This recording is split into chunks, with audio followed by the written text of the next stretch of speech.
Hello, Paula. Hi.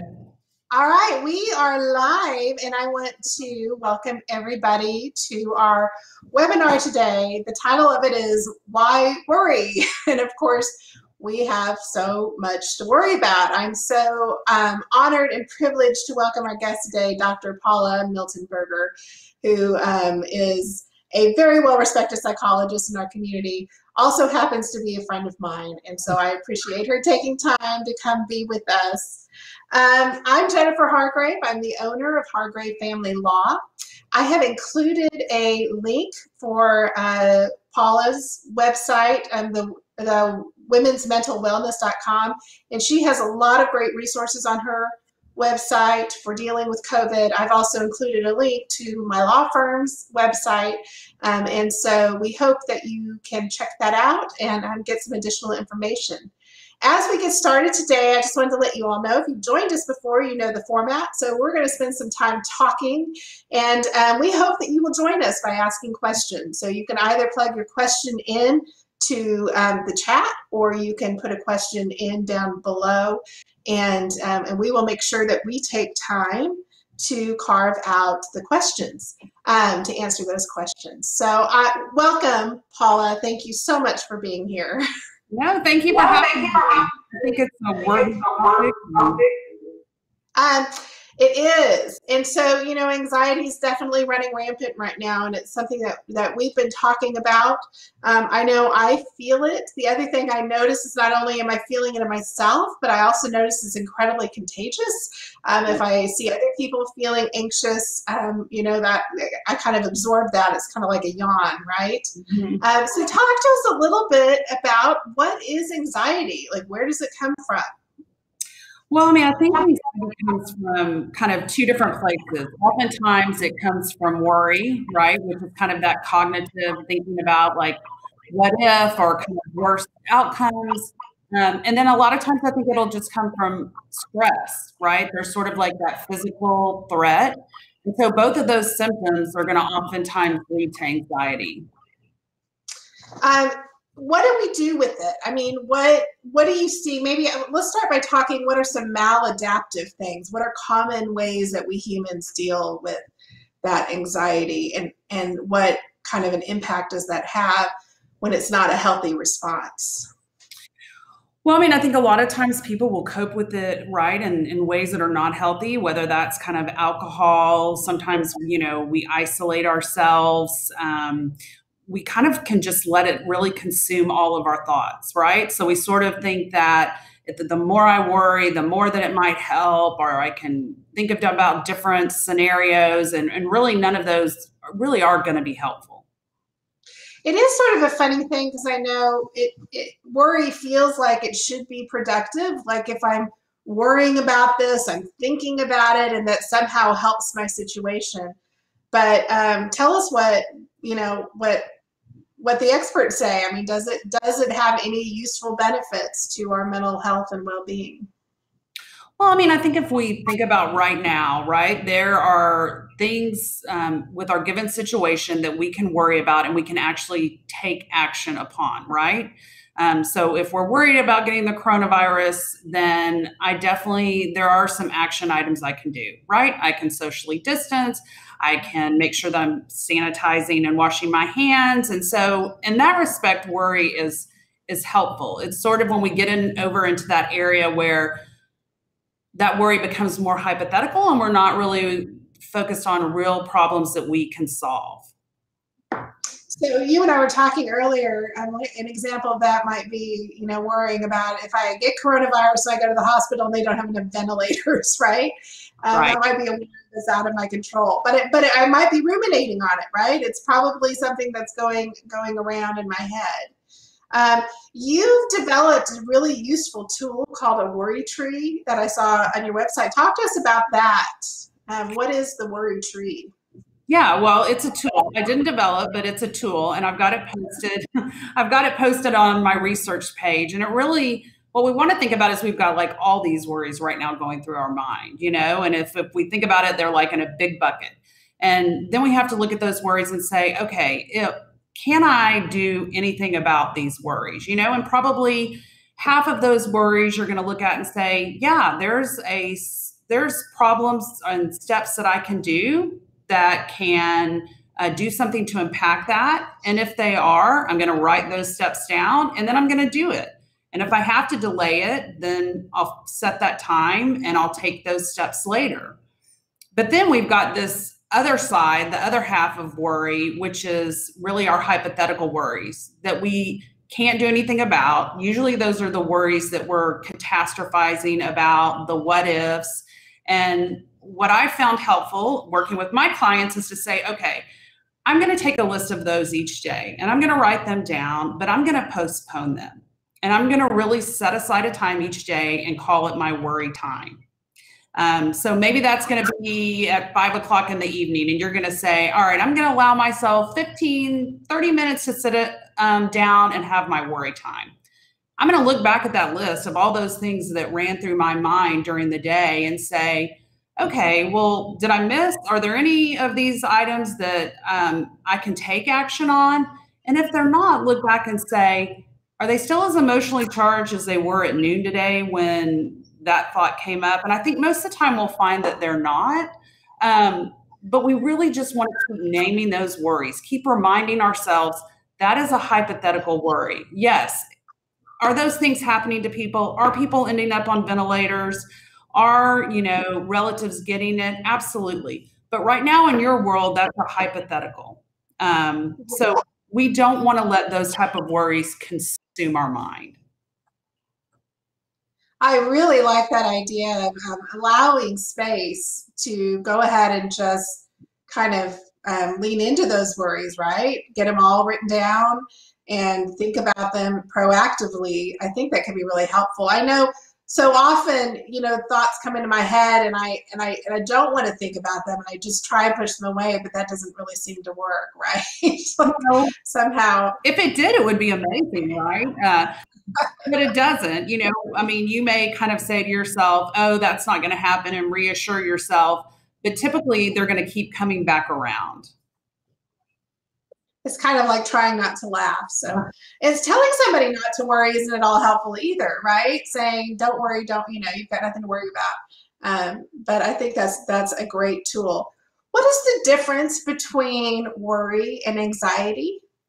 Well, worry is really just a symptom of anxiety, right? So if we're going to worry about these outcomes, then oftentimes that, and if the worries take over, that leads to anxiety.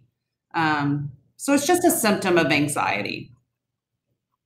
Okay, so there are other symptoms of anxiety as well, just besides worry? Yes, absolutely.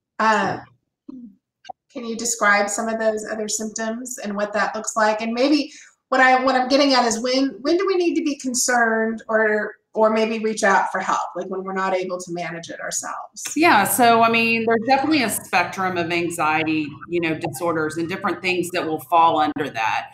We have like generalized anxiety disorder where you may worry about all different types of things. You may find yourself having difficulty with your sleep. You may find yourself having being irritable, difficulty eating. So those are the type of things, and not allowing yourself to enjoy things because the anxiety is so overwhelming.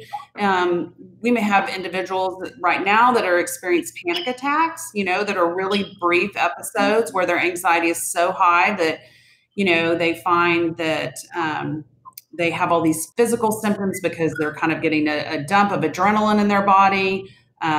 So those are kind of the spectrums. Of course, we have individuals that have OCD. That's the spectrum. And then I think when we know that it's time to seek help is when it's really impacting our overall functioning, right? Like things are stressful right now, right? We're going to have anxiety probably throughout our day. But if I find myself not being able to find, joy in the little moments maybe throughout the day, or if I'm having significant troubles going to sleep or staying asleep, I think those are all times that we want to think, would it be helpful to see someone? And anxiety really is, even in the midst of, COVID and all the stress of this, anxiety is very treatable. What are some of the ways to treat it, to help alleviate some of these symptoms? Most of the time we're going to work from like a, evidence-based therapy, which is cognitive behavioral therapy. And that's a little bit like the decision tree that we did, is some exercises like that. And then if there are, which just kind of backtracking there, cognitive behavioral therapy really is going to look at your thoughts. When we're anxious, we do tend to catastrophize. We distort, our thinking can get distorted. And so we're going to really work to kind of try to reframe those thoughts. And then there's times that medication is appropriate. And we know that with therapy and medication, that definitely we can see an improvement in individuals, probably most of the time relatively, in a short period of time. What impact and what it does, like all the media that we have nonstop 24 hours, what impact do you think that has? And what do you recommend with regard to access to that kind of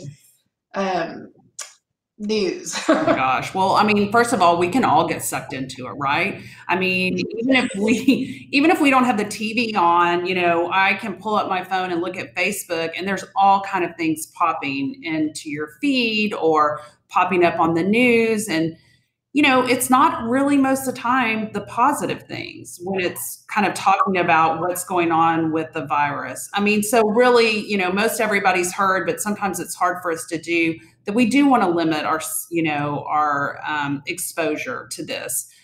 We do want to make sure we've got some reputable sources that we're actually looking at. But really it is, I think, limiting it. I mean, I like to think about that worry time that we talked about a few minutes ago and say, maybe I'm going to let myself watch the news for 15 minutes as part of that worry time. But I'm definitely going to limit it because it's not good for our brains right now, because it overwhelms us. It really does. I know I've tried to limit myself to the evening news and get the information there, and not allow myself access all day, because it can just kind of eat you alive. So I think that's great advice. I mean, the flip side is it is important to be getting information, so we can make good decisions, informed decisions, but limiting it, I think, is really, really important. What are you seeing right now as common things that people are worrying about? What's keeping you awake at night, or others that you're working with? I think it's different things for different individuals. I mean, we've got a lot of stress associated with homeschooling our kids, having kids at home. I mean, I have 4 kids that range from 6-year-old to 20-year-old at home. So that's just a very interesting dynamic. And, and they're dealing with their own stress. So I think that has been stressful. I think working from home can be stressful, right? That's just such a different setting from what we've had. Socially isolating is stressful for individuals. And then, there's the whole health aspect. But it's just a situation where we feel like so much of it is out of control that's, it may impact it. It may show up differently for individuals, but really that's the underlying theme, is that so much is out of control right now. Social isolation is one of the most challenging pieces of this, just because that's, I think, usually how I would deal with the stressors in my life, is to sit around with friends and socialize and help give perspective and context to situations. What do you recommend for people who are feeling isolated and separated from their loved ones right now? Yeah, I mean, well, probably the second resource I put up on my website is looking at sort of trying to have some kind of balance. And I know that probably sounds like, how is that even possible with what we're going through right now? But really, it's maybe even more important than ever to really try to have some sort of a routine. And within that routine, we want to try to have something that's pleasurable during our day, something where we're socially connecting, and some form of achievement. And literally that may be 5 minutes each. But I think if you can track that each day, along with maybe something that you're grateful for, overall that can help our mood. But we don't want to ignore it. And so what I put up on my page is actually, checking in every night and saying, was I able to check those 3 boxes? And if I wasn't, then let me think about my routine and my schedule for the next day. And one of the things you were talking about in your own life right now is the importance of kind of planning the next day and having the kind of mapping out what those routines are. Can you talk about some of the rituals that are important that can help keep us grounded during this time? Yeah, I mean, I think the idea is that we have sort of always lived by schedules, right? And it's really easy, I think, to probably contributes to our anxiety to wake up and be like, okay, now what? Right? I mean, there are some of us that have structures in place, like I have an 8:30 Zoom call with my, kindergartner. But besides that, it can get easy, I think, to get lost, especially if you're suffering from anxiety, of spending a whole lot of time just consumed with those thoughts. So it doesn't have to be a rigid schedule, but if we think about kind of blocking out certain time for certain things, I think when we get out of bed and say, "Oh, this is kind of what my day is going to look like," I think that puts us in a better mental, better mental state of mind. Like our physical, taking care of our physical selves, have on our emotional and mental health.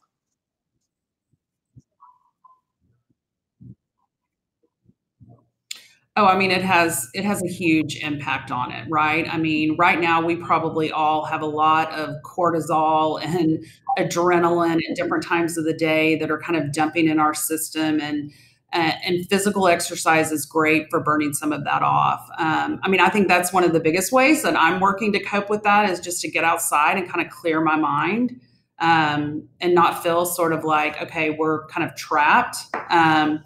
So I think it's vital. I mean, I think it's one of the things that if we're gonna kind of put on our list is like, okay, I'm going to try to incorporate that at least every day. It doesn't have to be big, right? It can be as little as 20 minutes of walking. It doesn't have to be, I'm going to go out ranging in and ages run from 12 or, to 19. And my 16-year-old take took some our intense. dog on an 8-mile walk the other day, and he like broke the dog.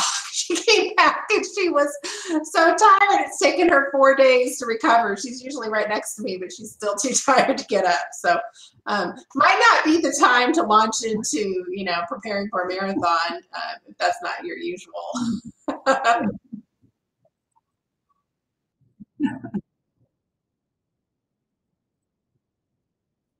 Mhm. And I read something that's actually not a great idea because not so sure how helpful that is on your immune system. But speaking of our immunity, that's one of the things that can take a toll if we're under a prolonged period of stress. So that's another really good reason that we want to make sure that we keep that, our stress and anxiety levels manageable, because we certainly don't want to be impacting our immune system at this time. It used to be when I'd go travel, you'd see therapy pets on airplanes, but what role do they play in our mental well-being? And is now a good time to get a new pet?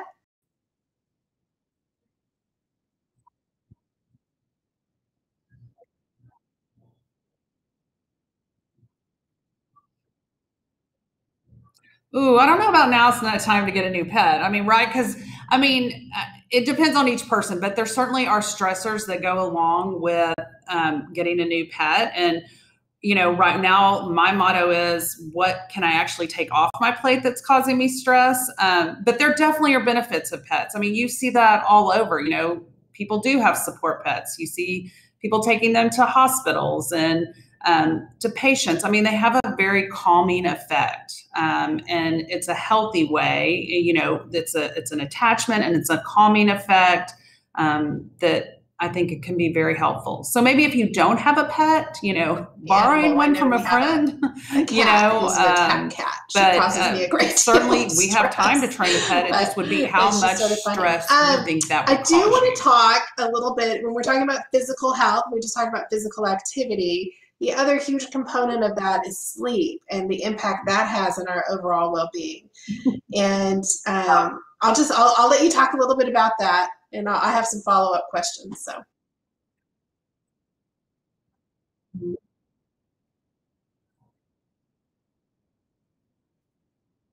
Yeah.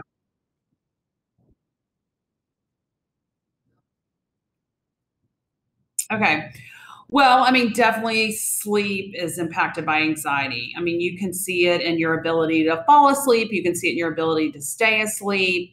And the thing is, when our anxiety is very high, our mind is sort of in that fight, flight state at different points of the day. And then the outcome can be that, we've sort of got this arousal that makes it hard to go to sleep and then to remain in sleep. And then secondarily, we can get anxiety, which is, oh my goodness, am I going to be able to fall asleep tonight? Or am I going to stay asleep? They do that and then it can have a big impact on our mood. I mean, we know that if we are sleep deprived, that our anxiety most likely might be higher the next day. It's hard to kind of regulate our mood. So sleep is very important right now.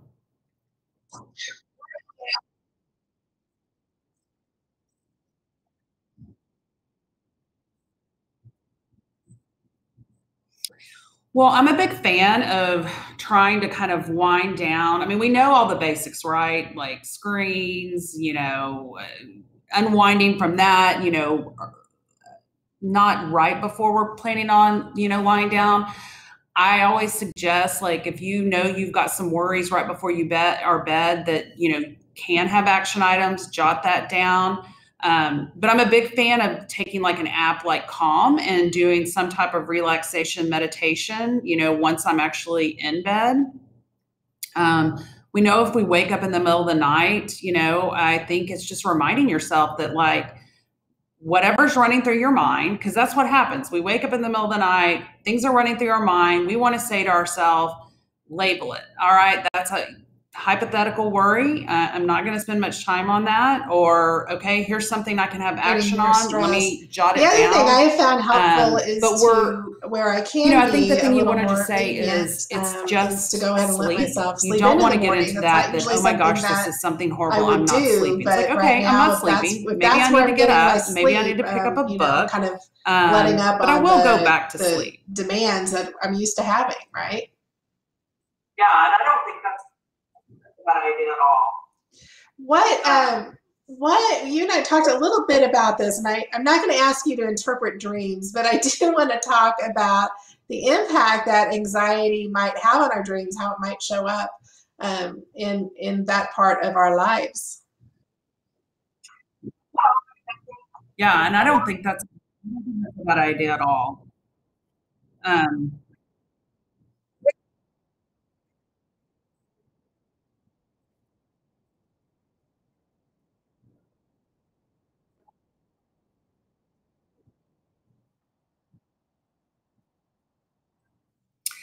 Well, I mean, I think sometimes our dreams are just that. We can exactly dream about the things that we're worried about during the day, and other times we can have dreams, that are fueled by anxiety, and you sort of can recognize that by the emotion that's attached to the dream. Like, it's so frequent. How many of us have ever had the dream of, like, falling out of the sky, or a tooth falling out, or, so it's like those type of situations that sort of represent being completely out of control. That's funny. But I don't think it's uncommon with so much emotional things going on in our life during the day that we would experience an increase in our dreams. So you're not the one who's struggling with it, but you're quarantined with somebody who is. What suggestions or tips can you give to family members?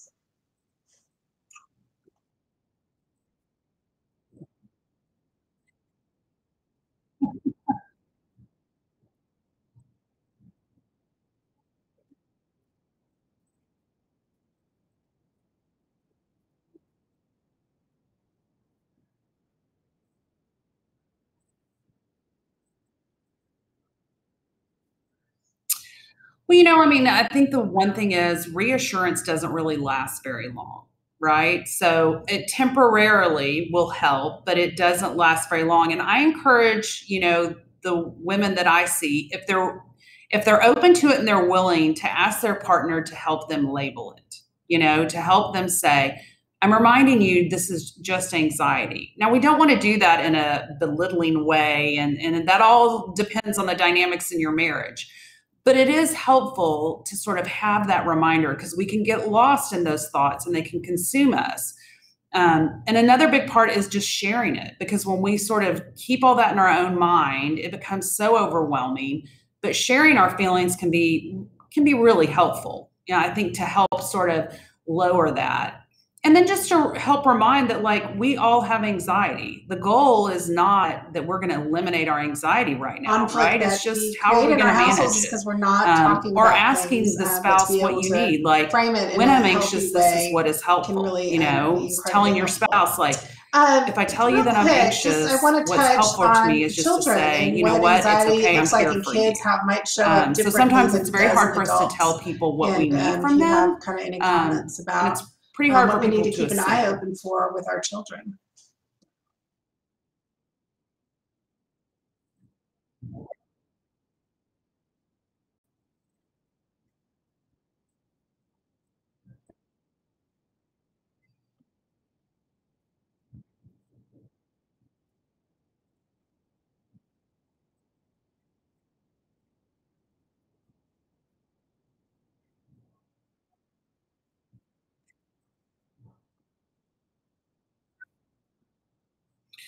Well, I mean, I think we can see that it kind of depends on the age, but I think we can find our children's behaviors sort of regressing, or some of those behaviors that we thought our kids had worked through show up back again, you know, because I think in times of stress, we all sort of regress. I think a lot of times kids are not.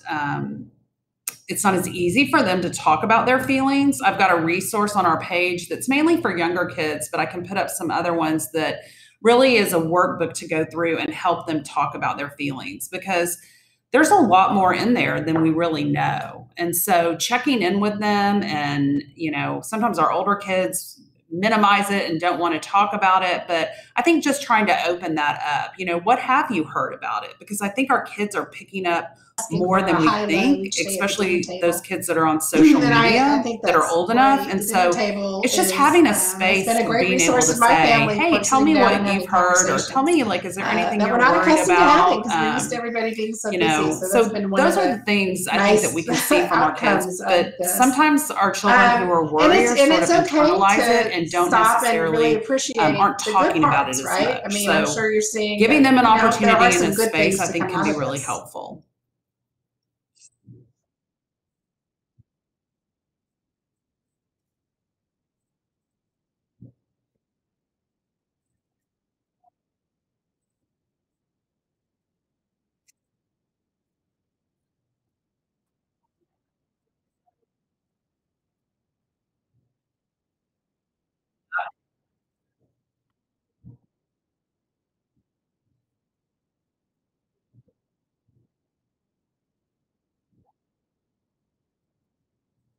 Right. I mean, I think that is a big thing, is like, what can we find in this situation to say, you know, these are the things that I'm grateful for?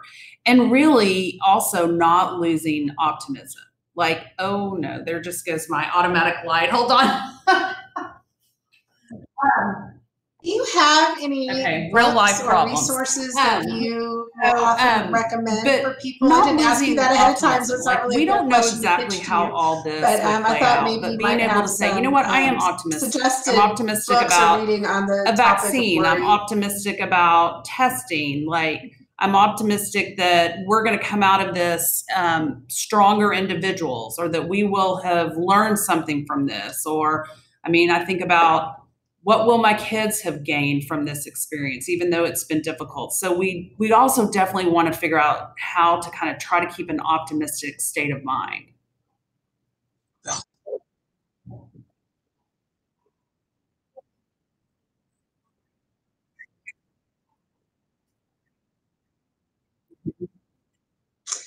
You know, I'm not somebody who I have plenty of things I do struggle with. I will say that anxiety really isn't one of them in Yes, my I have list. one that But is I my go-to noticed favorite, that and you can even find for it me on right Barnes and now, Noble, and it's I'm called The experiencing Anxiety and feelings Phobia that Workbook. are new, that I'm not used And to, that it the is racing heart great. and waking up in the middle of Even the in my night and own things like that. practice, when If I'm seeing somebody is patients, that we will experiencing a actually, I'll panic pull attack, things from there. And so what do they it need goes to over know all about different that? types I of mean, how do you anxiety calm from that panic down, attacks. And or it talks about some of you the know, what things should they that look out I for? talked about today, about reframing, talks about relaxation, meditation. I mean, it really, it's one of the best resources I've found.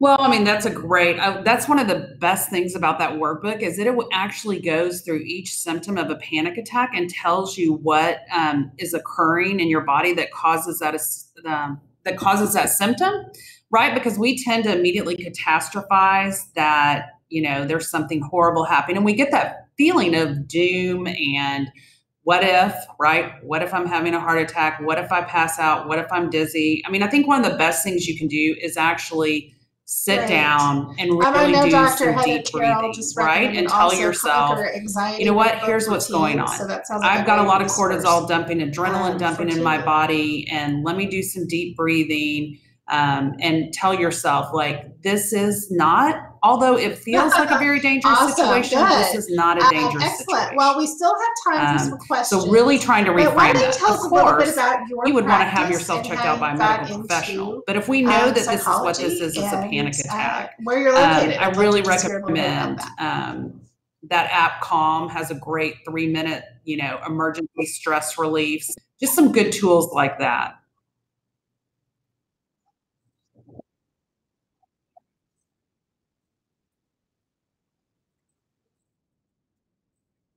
She's an expert. She's my sister, who is a psychologist who works with children. So she's got that area covered for us.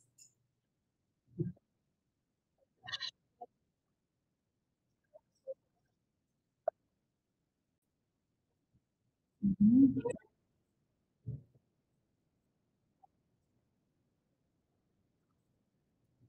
Yeah, so my path into being a psychologist was nonlinear. I started out in the corporate world and made a decision to change careers and knew going into it that I wanted to focus on women. So I did my training at UT Southwestern and then did a fellowship in women's mental health with the Baylor OB-GYN department. So that it was nonlinear, but I'm glad to have sort of different life experiences and understand, especially women who come to me from corporate world and who have stressors. Our practice is off of Sherry Lane. It's great. I have a partner, Dr. Leland, who's wonderful. Lauren Spivak, she's a marriage and family therapist. We all have specialized training in women, and that's all our passion. So yeah, we love what we do and enjoy treating women. And are you able to see people now remotely? Is that Yeah, okay? We've been doing telehealth for a couple of years from our practice, when people are unable to come in. And, the great news for people is if they're hesitant about it, is the research clearly shows that telehealth is just as effective as regular therapy. So I would encourage people, if they feel like they're really struggling, don't let that be a deterrent to going ahead and getting some help. I'm sorry, y'all. I'm playing with the layout here because what you all are seeing is not what I'm seeing. So I'm getting some feedback. You should see the two of us side by side. I'm not wanting to steal the screen here, but you're welcome. You're welcome to let us know how it's going. Jennifer asks, have suicide rates increased during lockdown? So are you having any indication of what's happening with suicide? Honestly, I'm going to be honest. I don't know. I would think that that is definitely going to be a possibility, right? Because isolation, one, I think if we have been suffering from any type of kind of diagnosed disorder, we can see a worsening of those symptoms for some individuals. But we know some of the risk factors, right, for suicide can be in depression or isolation or financial difficulties, right? So I think individuals that find themselves where they're feeling hopeless and sometimes thinking like there are no other options. So we may not have that data. We may have it and I haven't seen it, but I would suspect, sadly, that might be the case. Yeah, I know. I know on the family side of things, we are anticipating an increase in divorces as couples are tired of being quarantined together. But we also know there's going to be an uptick, or there has already been a tremendous uptick in family violence. Unfortunately, it's tough.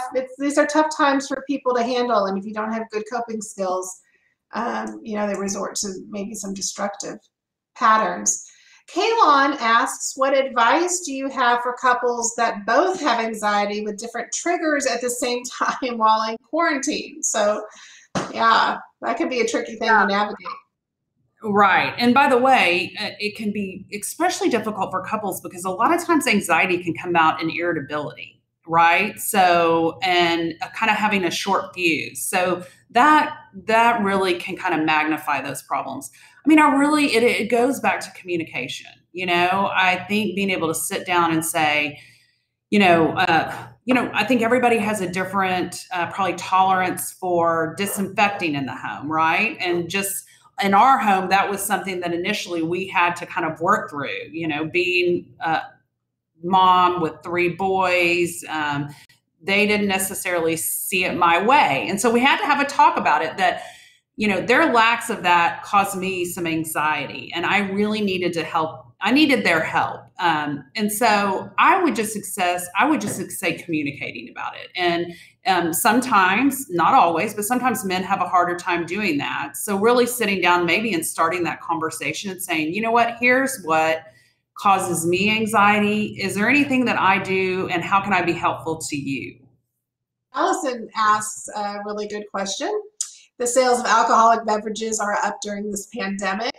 How might we engage in conversations with friends and loved ones virtually when checking in about this topic with them?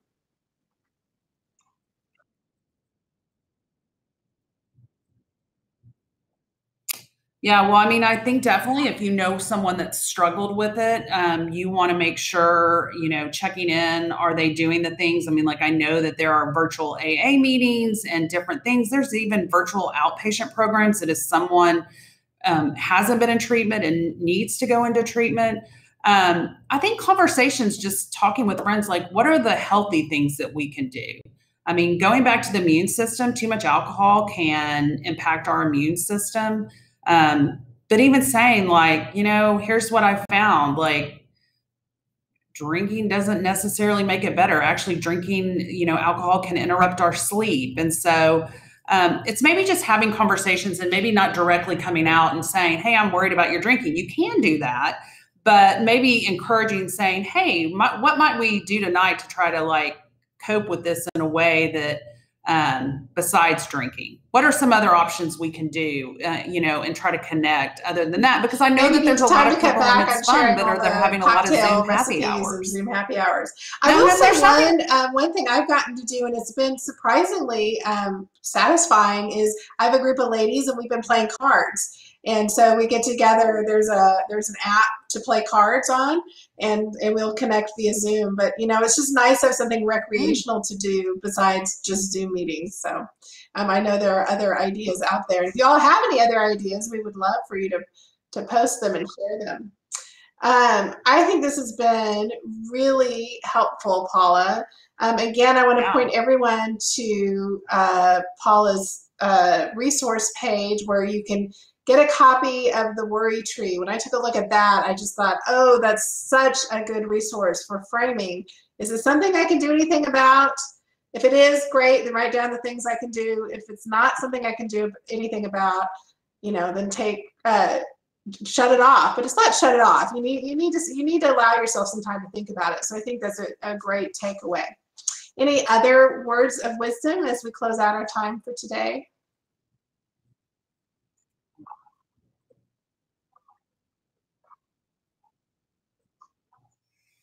No, I really just think we have to remind ourselves that we are resilient and we're going to get through this. And, we don't exactly know the timeline, but, I always like to tell people, like, we are stronger than necessarily we think we are. We will look back in 6 months or however long and say, how could I have imagined that we would have gotten through that? But we will, and you will love that, and be able to see that. You know what? So I just want to thank you all for taking time. Than I thought. Jennifer, I see your question about what's the name of the card game app, and I don't remember it. I'm sorry, I can't share it with you all, but if I can, I'll try and post it because it is fun. But you all have asked great questions today, and I just want to thank you for taking time. And thank you, Paula, for giving up your time today to be with us. Um, Again, if you know somebody who is struggling in a marital relationship and they have questions about that, we are doing consultations via Zoom, and we're still in full operation helping people bring an end peacefully to their marriage. So anyway, that's all I have for today. Thank you. Bye.